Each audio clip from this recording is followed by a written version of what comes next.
Welcome to battle number 6 of week 10 of the FnF Victory Road Draft League server. My name is Lionhugs, I'm from Team Wooper Blooper, and I'll be commentating this match today between Mystical Chain versus the Grand Island Jolteons. So it'll be Noelle versus Quasimodo. And just for starters, let's go over the Mega Pokemon that will be appearing today. That will be Mega Glalie on the Grand Island Jolteon side. Looks like Mega Sableye will not be appearing in this match. And for the Pokemon with Z privileges, on Team Mystical Chain, we have both Mew and Lycanroc Dusk. Mew has access to any Z move, whereas Lycanroc Dusk can only be attacking. And on the Grand Island Jolteon's team, we have, quite obviously, Thundurus Therian right there. However, Therian is limited to the attacking Z Crystal, and Klefki, who is not appearing, would be allowed to have any Z Crystal move.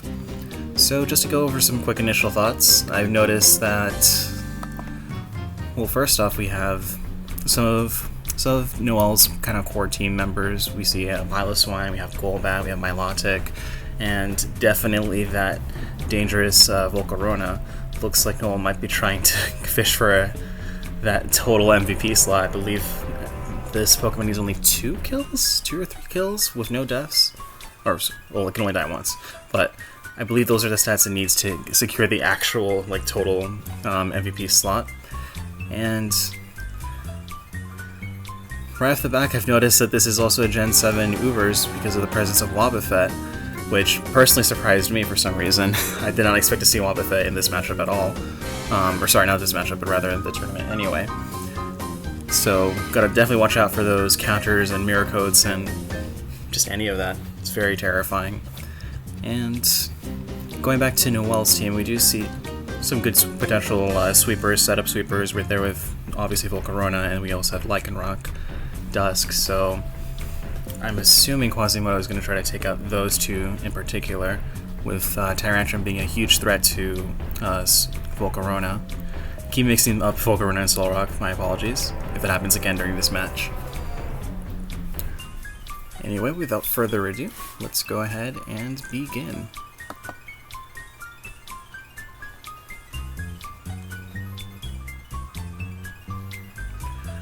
First off, we have Origin the Mew for Noelle's side, and oh, Pokemon the Wobbuffet for Quasimodo. This switches out immediately for Thundurus, allowing Mew to potentially set up, if not... Oh. Quasimodo predicts the Volt Switch due to that Volt Absorb, preventing anything from going through. And now, looks like Thundurus is allowed to go ahead and set up on Mew. Fortunately, that Ice Beam takes up about 76% of its health. And Noelle in the chat mentioning the Galaxy Brain read back there with the last move. And out comes Tapu Fini, setting up Misty Surge and easily taking that Ice Beam, only taking about 13% damage. Unless Noelle has some sort of Thunder move, or sorry, Electric move. I feel like this would be a good time to switch. Oh, but it stays, and the taunt goes through. Okay. Looks like he was not using this time to set up, and instead going for a Giga Drain. He was such a surprise with just how wide of a moveset it does actually have. And Tapu Fini goes for the Moonblast. Mew comfortably takes only about maybe 22% damage, however, it does lose a bit of a special attack. And now there goes the Volt Switch. My apologies for forgetting that it had Volt Switch earlier. And we have set up on Soul of Volcarona. Huh.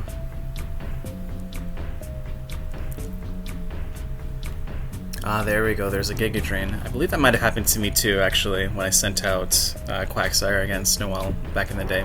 Anyway. So the score so far is 6-5 for Quasimodo, just losing Tapu Fini.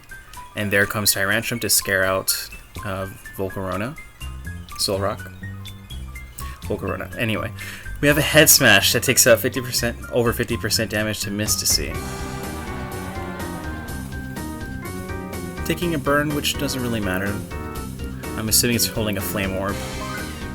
And a Head Smash, oh goodness, did not work out in Quasimodo's favor. Last time it did about 52% damage, now this time it did 35%. And we have a good recovery here from Mystici. And I'm assuming we're just going to keep seeing a few more recoveries until Mrs. C is comfortable enough to scald Tyrantrum. I'm also appreciating that so far most, if not all, of Quasimodo's Pokemon are just named Pokemon. A lot of trades back and forth between just head smashes and recovers.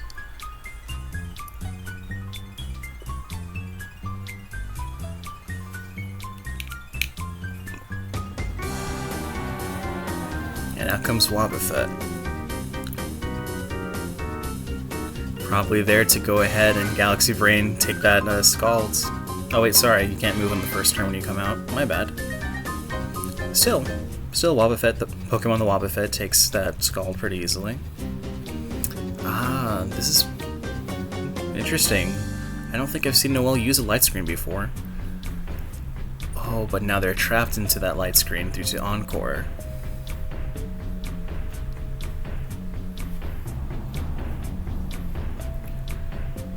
And that allows pretty much anybody to come out pretty easily, but we're going to see something here from Lucario. I wonder if we're going to see like a Swords Dance.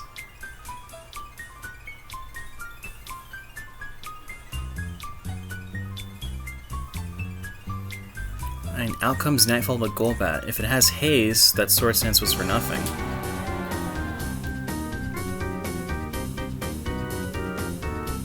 Oh, I spoke too soon. That Meteor Mesh did a lot of damage.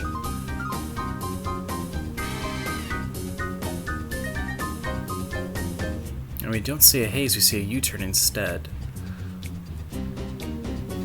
Absolution, the Lycanroc comes out.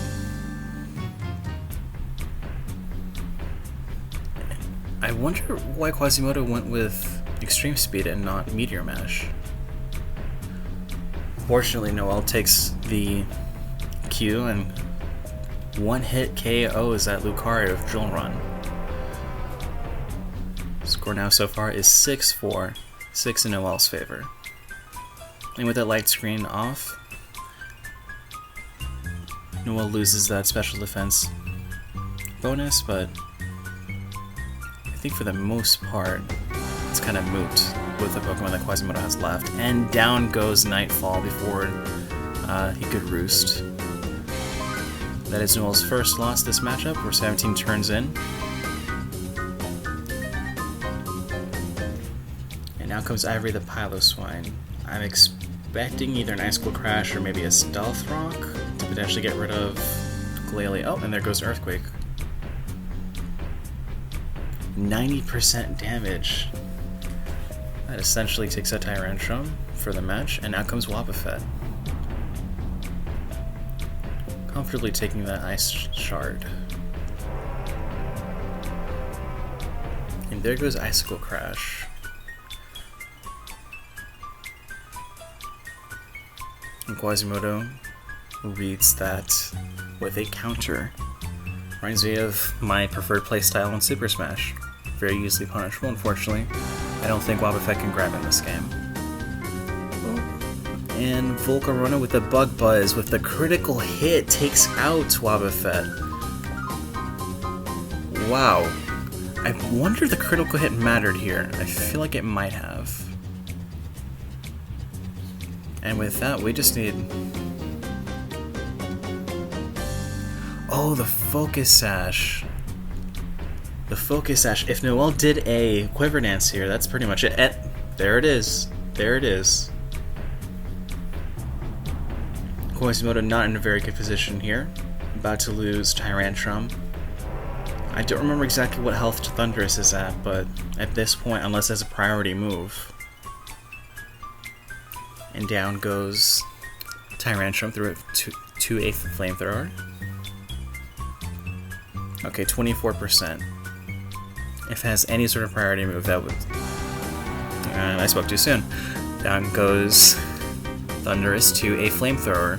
We are now down to Glalie on Quasimodo's side. Pokemon! The Glalie. Hopefully Glalie can pull through with, okay, Mega Evolution, so there's probably some sort of priority move, or... Nope. I spoke too soon. And there goes Mega Glalie, sorry, to Flamethrower. Once again, looks like Noelle got their wish, and we have Soul being Noelle's MVP, taking out, I believe, 2 if not 3 Pokemon. That was, again, a score of 4-0 for Noelle's favor. And looks like Noelle has actually been able to... I think Noelle's the only person in this league to have gotten an undefeated streak within the first 10 weeks right there, before playoffs. Amazing moves between both players, especially at the beginning with the with those reads with Wobbuffet and the other switch-ins. This is a pretty exciting match. I'm actually really happy I got to see this. Yeah, I mean, I would like to give some final thoughts, but it's just, again, we have Soul, this amazing Pokemon. I am very frightened for... I feel very hard for whoever has to face Noelle next. I know it's not me, but I have to look at the rankings for the playoffs. And speaking of, join us next week for that. Once again, I am Lion Hugs from Team Whooper Blooper. See you next time.